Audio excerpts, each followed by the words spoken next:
no one has kept any account." "Quite so," remarked Manilov. "I supposed the death rate to have been high, but was ignorant of its precise extent." "Then would you be so good as to have it computed for me," said Chichikov, "and also to have a detailed list of the deaths made out?" "Yes, I will. A detailed list," agreed Manilov. "Very well." The bailiff departed. "For what purpose do you want it?" inquired Manilov when the bailiff had gone. The question seemed to embarrass the guest, for in Chichikov's face there dawned a sort of tense expression, and it reddened as though its owner were striving to express something not easy to put into words. True enough, Manilov was now destined to hear such strange and unexpected things as never before had greeted human ears. "You ask me," said Chichikov, "for what purpose I want the list. Well, my purpose in wanting it is this: that I desire to purchase a few peasants." And he broke off in a gulp. "But may I ask how you desire to purchase those peasants?" asked Manilov. "With land, or merely as souls for transferment? That is to say, by themselves and without any land?" "I want the peasants themselves only," replied Chichikov, "and I want dead ones at that." "What? Excuse me, but I am a trifle deaf. Really, your words sound most strange." "All that I am proposing to do," replied Chichikov, "is to purchase the dead peasants who, at the last census, were returned by you as alive."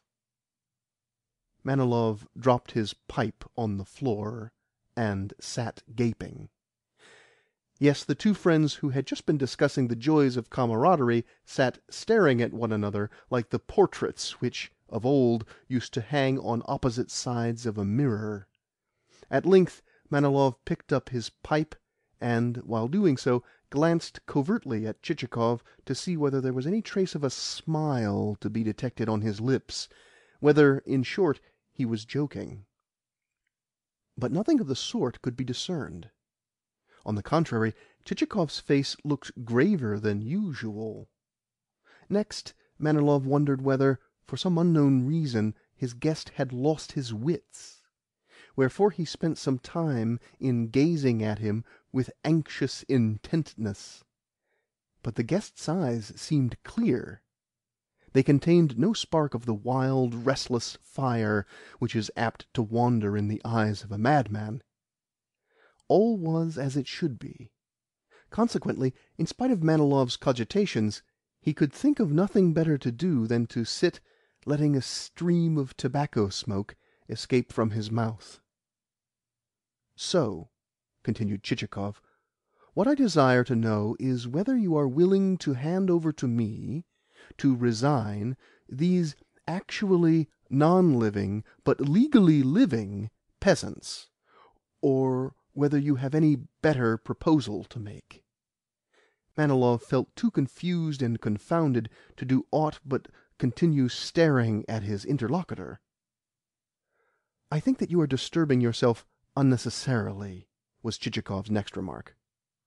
"I? Oh, no, not at all," stammered Manilov. "Only, pardon me, I do not quite comprehend you. You see, never has it fallen to my lot to acquire the brilliant polish which is, so to speak, manifest in your every movement, nor have I ever been able to attain the art of expressing myself well. Consequently, although there is a possibility that in the utterances which have just fallen from your lips there may lie something else concealed, it may be equally that you have been pleased so to express yourself for the sake of the beauty of the terms wherein that expression found shape?" "Oh, no," asserted Chichikov. "I mean what I say, and no more. My reference to such of your pleasant souls as are dead was intended to be taken literally." Manilov still felt at a loss, though he was conscious that he must do something. He must propound some question. But what question? The devil alone knew. In the end he merely expelled some more tobacco smoke, this time from his nostrils as well as from his mouth. "So," went on Chichikov, "if no obstacle stands in the way, we might as well proceed to the completion of the purchase."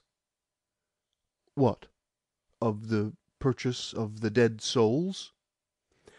"Of the dead souls? Oh dear no. Let us write them down as living ones, seeing that that is how they figure in the census returns. Never do I permit myself to step outside the civil law, great though has been the harm which that rule has wrought me in my career. In my eyes an obligation is a sacred thing. In the presence of the law I am dumb."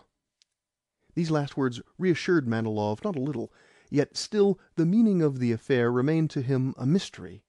By way of answer he fell to sucking at his pipe with such vehemence that at length the pipe began to gurgle like a bassoon.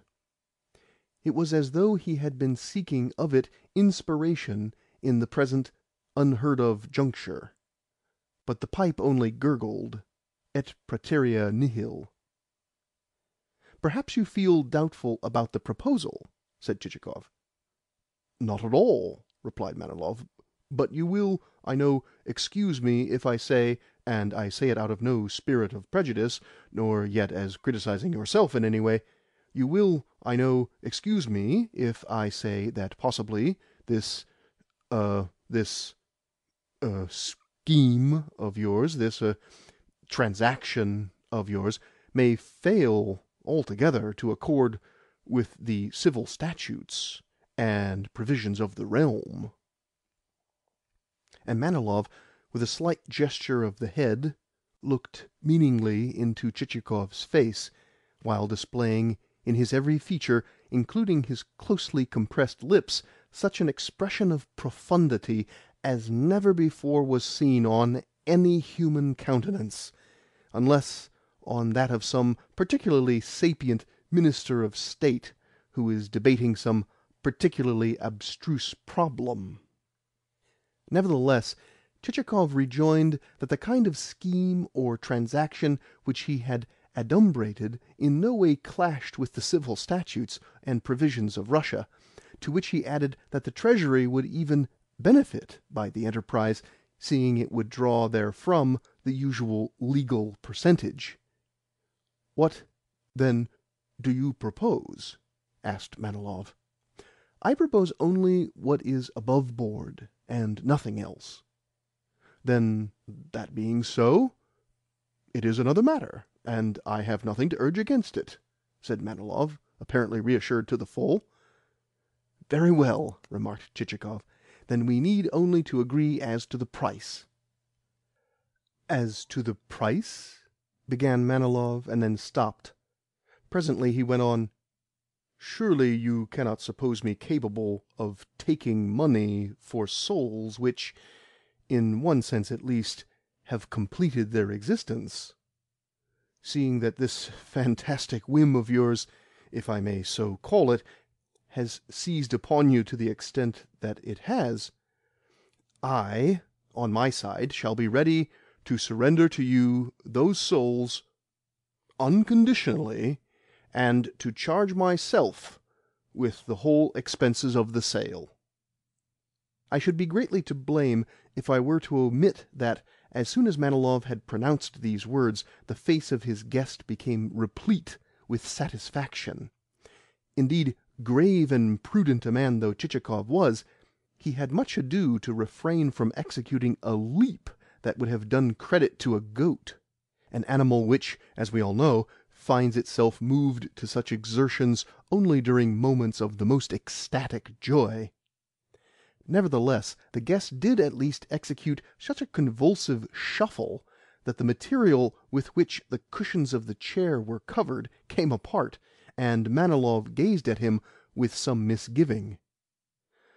Finally, Chichikov's gratitude led him to plunge into a stream of acknowledgment of a vehemence which caused his host to grow confused, to blush, to shake his head in deprecation.